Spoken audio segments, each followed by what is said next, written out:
Assalamualaikum warahmatullahi wabarakatuh. Kembali lagi dengan saya Arif di channel MMS Consulting, channel yang membahas tentang seputar perpajakan, aplikasi akuntansi, dan juga tutorial Excel. Nah, hari ini saya akan membahas tentang update dari eh, pembuatan faktur pajak, pelunasan, dan uang muka ya. Nah, setelah muncul terbit Per 11 2025 ini, ada beberapa perubahan yang memang teman-teman harus perhatikan.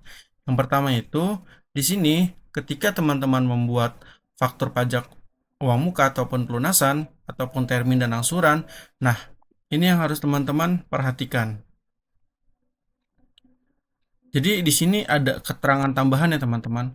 Keterangan tambahannya seperti misalnya teman-teman ada pembelian komputer, lalu teman-teman DP. Nah, untuk penjual itu dia harus menambahkan eh, keterangan di kolom barang. Nah, di kolom yang ini nih teman-teman.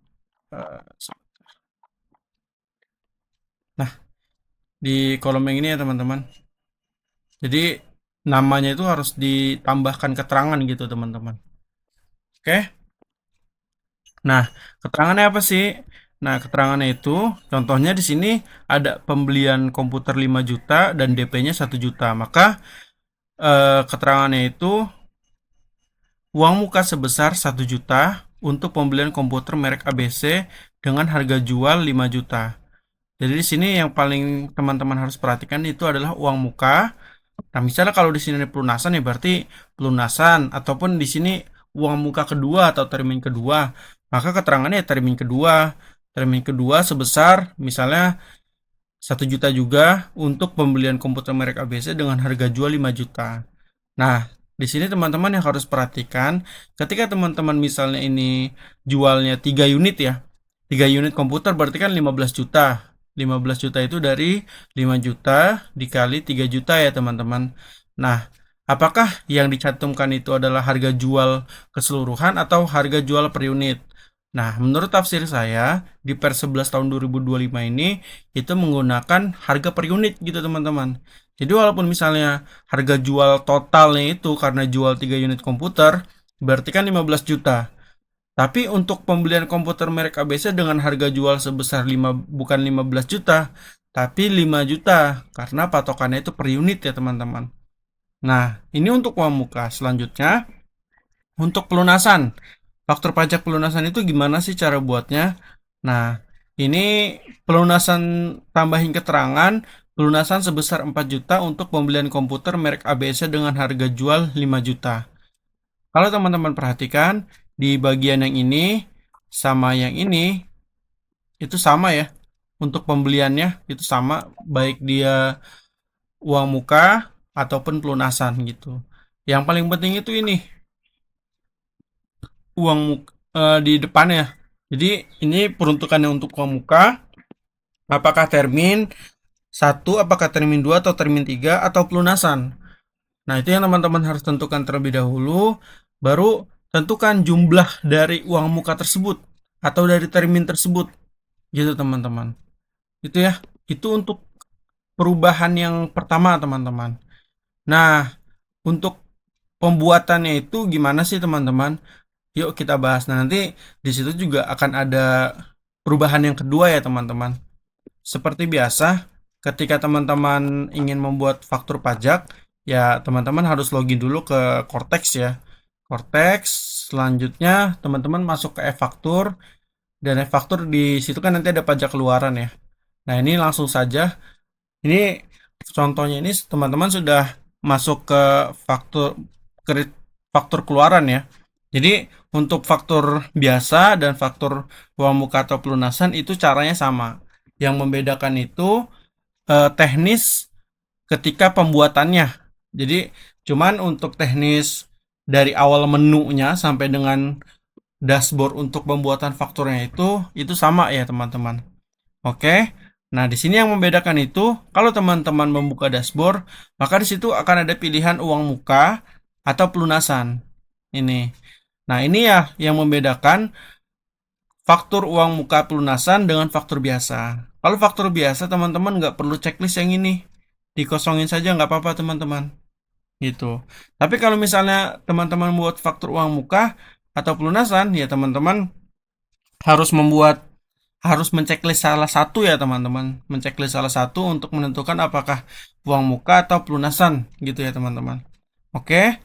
Nah, oke teman-teman, checklist di sini uang muka. Di sini asumsinya ada uang muka ya, ada uang muka terlebih dahulu. Oke. Nah, diisi uang mukanya. Selanjutnya teman-teman nanti akan melengkapi ini ya, melengkapi identitas pembeli. Nah, identitas pembeli itu kan biasanya dimasukin NPWP atau NIK ya teman-teman.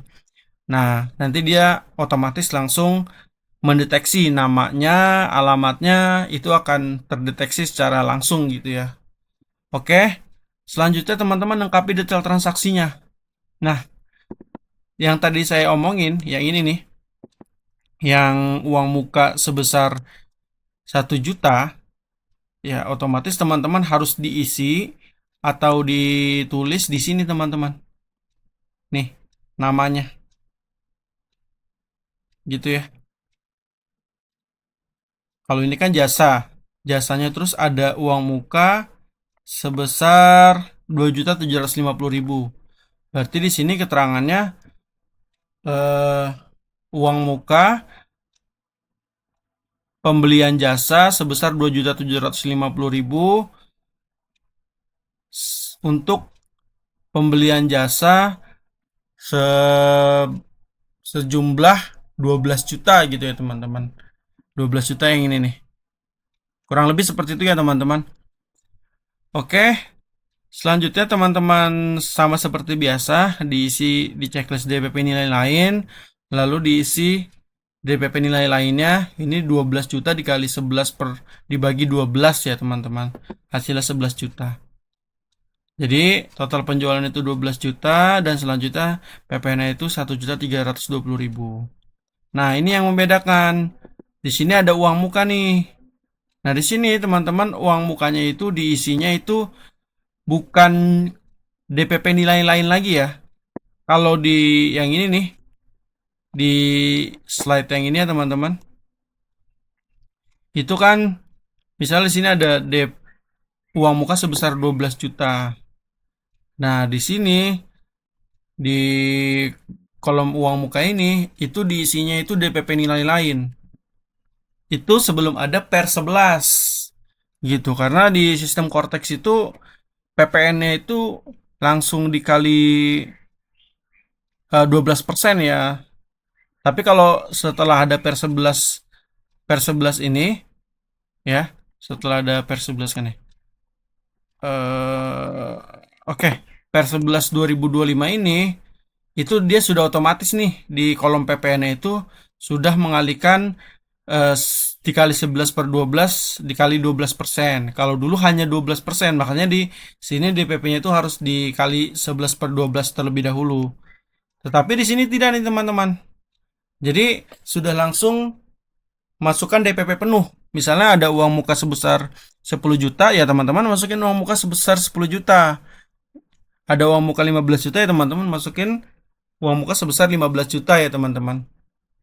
Nah, selanjutnya saat membuat faktur pajak uang muka kedua dan selanjutnya, bagian bawah detail transaksi akan menampilkan jumlah uang muka sebelumnya dengan keterangan down payment 1, down payment 2, dan seterusnya. Masukkan jumlah uang muka tahap berikutnya pada kolom uang muka sebesar uang muka yang diterima. Nah, ini down payment 1 nih. Yang tadi nih. Ya. Jadi nanti kalau misalnya ada down payment 1, down payment 2, dia akan muncul di sini teman-teman. Nah, cuman teman-teman harus ingat kalau misalnya teman-teman membuat faktur pajak uang muka yang merupakan satu kesatuan ya, misalnya ada satu invoice itu atau satu faktur itu uang mukanya 2 kali sama satu kalinya pelunasan, ya otomatis kan kalau awalnya itu uang muka pertama itu ininya kosong ya nomor fakturnya ya. Nah, untuk uang muka kedua, ketiga, dan pelunasan itu jangan dikosongin teman-teman. Tetapi nomor fakturnya itu diisi dengan eh nomor faktur uang muka pertama. Supaya apa? Supaya dia muncul di sini teman-teman. Nih, muncul di sini nih down payment 1, down payment 2. Kalau teman-teman nggak membuat ataupun mengisi nomor faktur dia nggak muncul teman-teman. Jadi yang harus teman-teman garis bawah itu teman-teman catat untuk nomor faktur uang muka pertama gitu. Pun juga kalau pelunasan nih, kalau pelunasan juga tetap teman-teman nomor fakturnya itu harus diisi. Jadi garis besar adalah nomor faktur itu dikosongkan ketika teman-teman membuat faktur uang muka pertama. Selanjutnya, jika ada uang muka, jika ada pelunasan, ya teman-teman harus menginput nomor fakturnya, tidak boleh dikosongkan gitu ya teman-teman. Oke, nah selanjutnya nih ada catatan juga untuk faktur uang muka yang dibuat di sistem lama, faktur desktop, faktur pelunasan diperlakukan sebagai faktur terpisah sebesar nilai pelunasan yang diterima. Jadi kalau misalnya teman-teman hari ini yang masih memakai faktur faktur desktop, nah itu antara uang muka dan pelunasan itu dianggap satu kesatuan yang berbeda gitu teman-teman.